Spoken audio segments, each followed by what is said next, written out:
On today's show, how the auto industry can fight back against hackers, Rinspeed shows its vision for an autonomous car, and Infiniti reveals a new crossover. All that and more coming right up on Autoline Daily.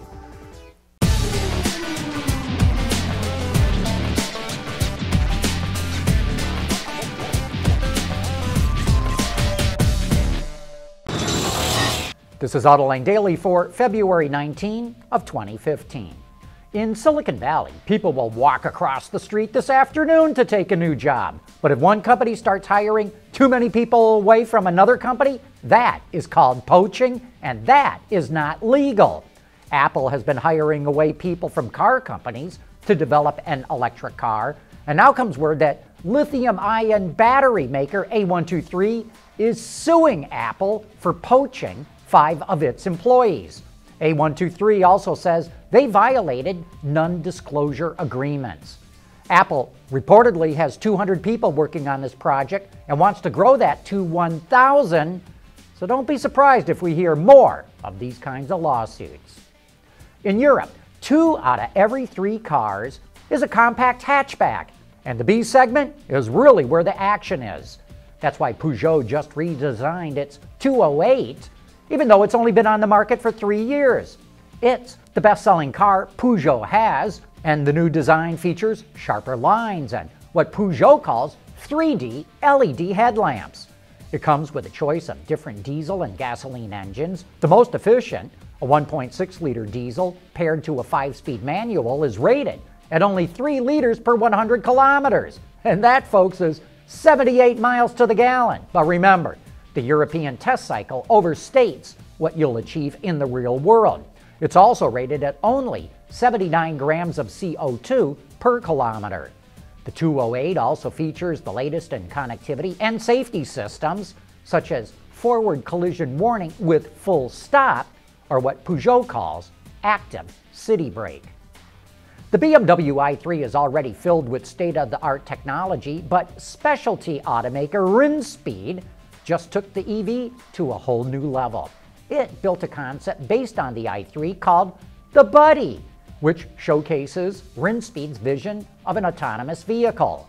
One of the coolest features is its steering wheel, which can move from left to right to be used by either front seat passenger. And when in autonomous mode, the wheel folds behind the center console. Another wild feature is what the company calls Track View.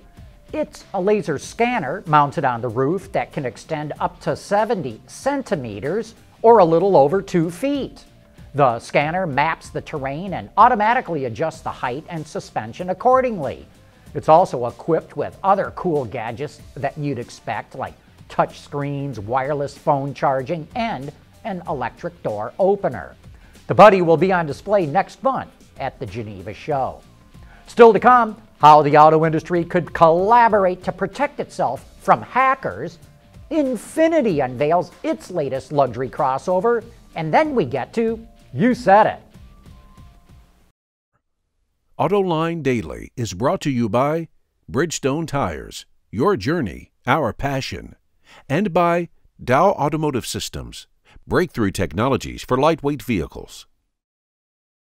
Cybersecurity is a growing issue in the automotive industry. How can automakers and suppliers keep track of the latest efforts of cyber thieves and cyber terrorists? Well, one solution was discussed at the Autoline Supplier Symposium. It's what they call an ISAC, or Information Sharing and Analysis Center. The idea was suggested by Dr. Andrew Brown, the chief technologist at Delphi. It's a way for groups to share information on potential issues or threats, or on incidents that have already occurred. By sharing info, automakers and suppliers can more quickly identify issues or threats, know when they're occurring, and prevent or inhibit them from ever happening. You can watch that discussion on our website, and we've got the link in the show notes. A few weeks ago, we showed you this teaser image from Infiniti of a new compact crossover called the QX30 concept. Based on the picture, we thought it might have bolder styling like other concepts the brand has shown recently, and now that we've got a more complete look at the vehicle, it certainly does. Two long, deep-cutting lines that run down the side of the QX30 create what Infiniti calls its signature dual wave effect, and the glass on the rear liftgate almost seems to shove the rear pillar back into the passenger cabin. Unfortunately, we don't get to see the front end, but the QX30 concept will make its debut in less than 2 weeks at the Geneva show. Don't forget to join us tonight for Autoline After Hours. If you have any questions about the future of powertrains, here's your chance to get them answered. Our guest is Oliver Schmidt, now based in the US, but soon being reassigned to Germany to run powertrain development for the VW Group. Join me and Gary Vasilash for some of the best insider insights in the business. Coming up next, it's time for your comments, questions, corrections, and criticisms. Back in a jiffy. For the people at Dow, racing is a sport and a science. We enjoy one and learn from the other. But like most competitive people, we like winning at both. This is the human element at work. Dow. And now it's time for some of your feedback. Randy Richardson has been living under a rock for the past 6 years. Isn't Ram still part of Dodge? If so, why are they trying to brand their trucks as Ram rather than Dodge? Randy, you're going to make the people at Ram pull their hair out. They have spent tens of millions of dollars trying to create the Ram brand because, no, it's no longer part of Dodge. Sam Fiorani has a correction. In watching Autoline Daily, I noticed a possible error in the response to the Ford Transit Connect letter. The new model is built in Spain, but that doesn't exempt it from the chicken tax, which affects any imported truck outside of NAFTA. Sam's right. Ford still has to import the Transit Connect as a passenger vehicle, then rip out all the seats and convert it into a cargo van to avoid that tax. C-Tech thinks Honda may have some deep regrets. Still not impressed with the Ridgeline, he says. Given the success that GM is having with the Colorado and Canyon, is there a group at Honda collectively kicking themselves? Boy, you gotta believe there is. After years in the marketplace, the Ridgeline is as dead as the dodo, whereas GM's small trucks seem to be an instant success. James L. liked the Autoline After Hours last week with Chris Reed, the chief engineer of the Murano. The Nissan Murano is a beautiful SUV, and good job to the creators of this great vehicle.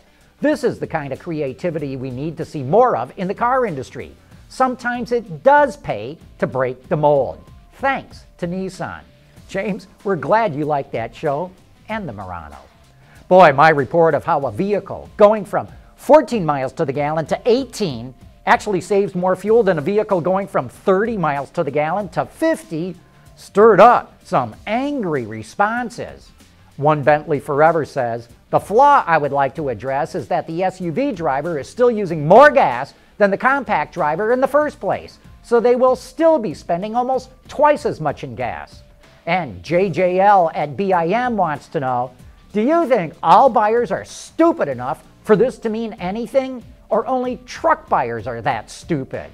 Jeez, guys. I think you missed the point of this exercise. These numbers are just so counterintuitive, I had to go ahead and report on them. I ask you, you go ahead, you ask anybody you know, who saves more fuel? The car buyer who goes from 14 mpgs to 18, or the one that goes from 30 mpgs to 50?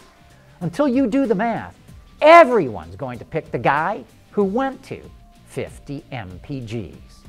Anyway, we do love getting all your corrections and challenges. It keeps us on our toes. Anyway, that wraps up today's report. Thank you for watching.